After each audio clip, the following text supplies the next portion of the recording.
Okay, now, like I said in the last video, now I'm going to confuse you a little bit because I'm going to try not to confuse you, but the second derivative test is completely different than the second derivative analysis. So I'm going to try to use that kind of language. When we're talking about concavity and points of inflection, that's second derivative analysis, where we analyze that second derivative number line. We see maybe where the concavity is changing, things like that.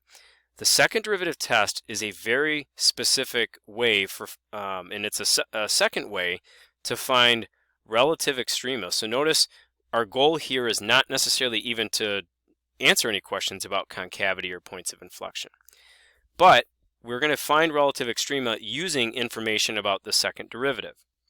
And so here's the idea behind it. The first step of the second derivative test is we are going to find when f prime of x is equal to 0. Then what we're going to do is we're going to find the second derivative. And our third step is we are going to evaluate your answers from part 1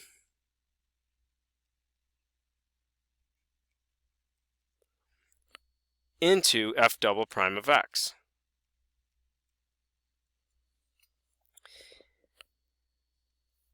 And the idea kind of makes sense because if you think about it, like take an example of a function like this. So here it's clearly concave down. It looks like it changes concavity somewhere in here, and it's maybe concave up. So things change right there. But if you found this place where the derivative is equal to 0, and then you knew at that place that your function was concave down, then what type of relative extrema is this? You'd say, oh, well, that's a relative max. And now you might have said, well, I can see it's a relative max to begin with, but now we're going to be doing this without necessarily looking at a graph. So we're going to be finding where a first derivative is 0, so it's places like these, and then we're going to be evaluating those zeros of the first derivative into the second derivative, because we want to say, hey, at that place where you do have that horizontal tangent line, are we concave down or are we concave up? And if we evaluate those answers into the second derivative, then we're going to know if our second derivative is positive or negative at those places where the first derivative was equal to 0.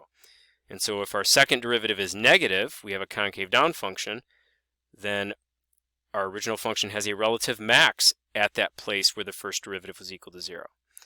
And if our second derivative is positive at a place where that first derivative is equal to 0, then that must imply that our original function has a relative min right there. So hopefully this process makes a little bit of sense to you. And I'll summarize what I just said here. If f double prime of x is greater than 0 at the x value from part 1, then that implies that x is a relative min. And likewise, if f double prime of x is less than 0, then that's going to imply that x is a relative max, because that means you're concave down. So if you're concave down when you hit that first derivative is 0, then you would have a relative max. So that's the process. I'm going to walk you through this process with a few examples. And as I go through that, you're also going to see that sometimes this doesn't play out the way that we necessarily want it to. And so I even note here the first derivative test is more inclusive than the second. And sometimes the second fails, and we actually have to go back to the first derivative test. And we're going to see that in an example here.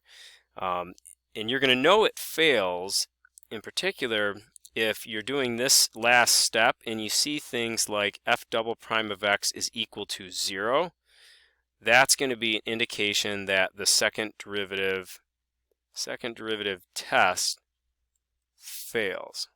So we'll see this play out as we go through a couple of these examples right now. So first one, we always start with a polynomial. They're just the easiest functions to work with. So let's go through our steps. So the beginning of this is you take the first derivative. So our first derivative is 4x cubed minus 12x squared. Now we're going to find the second derivative. Oh, whoops, I didn't complete that. We need to find when the first derivative is equal to 0, right? Not just the first derivative. You need to find when that first derivative is equal to 0. So let me just quickly erase. Let's try this again. Erase, there we go. And we'll go back.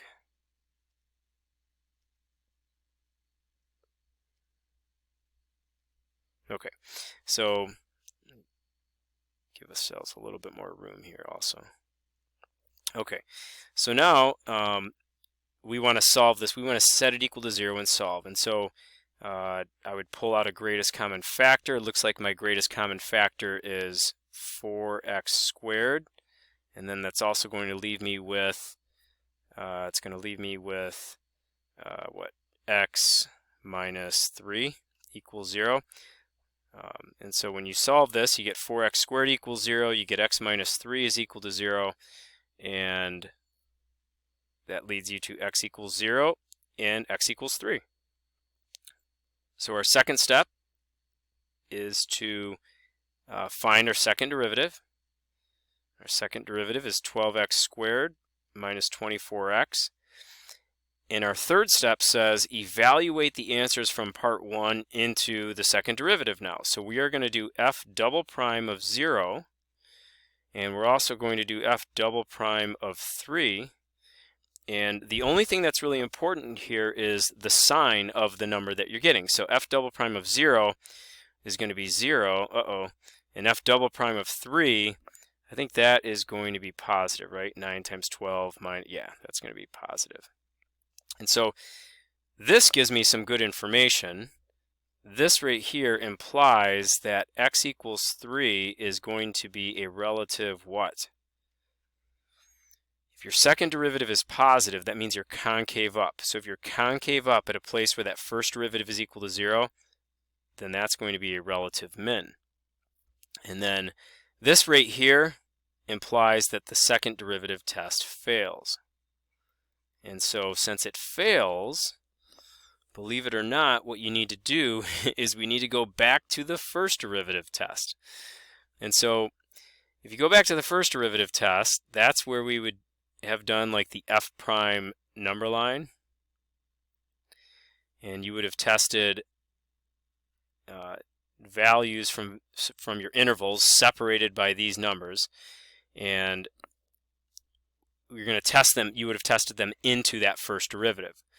Well, when you test them into that first derivative, you end up getting the following. You end up getting, let's see, because we're testing into, this is the simplified version of our first derivative. So you end up getting, looks like that's going to be negative, because no matter what you plug in there, that's positive, but anything less than 3 is going to produce a negative. So that's actually negative in this interval also, and then that's positive.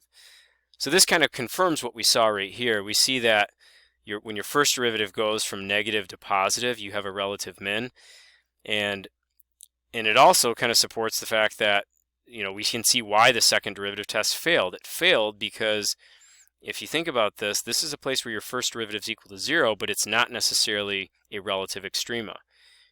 You know, we've talked a little bit about how that type of thing can happen in class. Think of something like x cubed or negative x cubed around x equals 0. So just because the first derivative is 0 at a place does not necessarily mean that it's always going to be a relative max or relative min.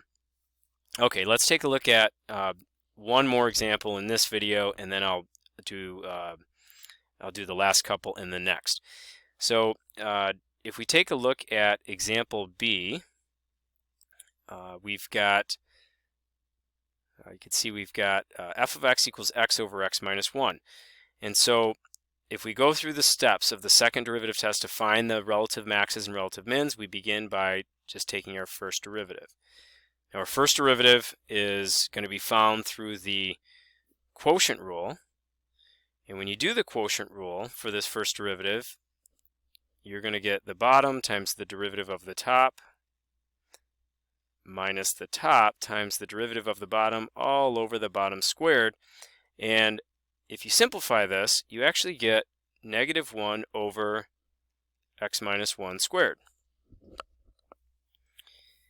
And so the very first step we can go back to what we saw here a minute ago. The very first step of finding relative extrema through the second derivative test is actually finding when the first derivative is equal to 0. And so in this case, since you can't even get that far, since there's no place where this first derivative is equal to 0 because the numerator is never equal to 0, you wouldn't even say the second derivative test fails. You would just say that the second derivative test does not apply. It doesn't apply because you can't even do the first step in it. And so yeah, that would be not a failure of the second derivative test, but a failure for it to even apply to begin with. All right, so in the next video, I'll walk you through these next couple examples.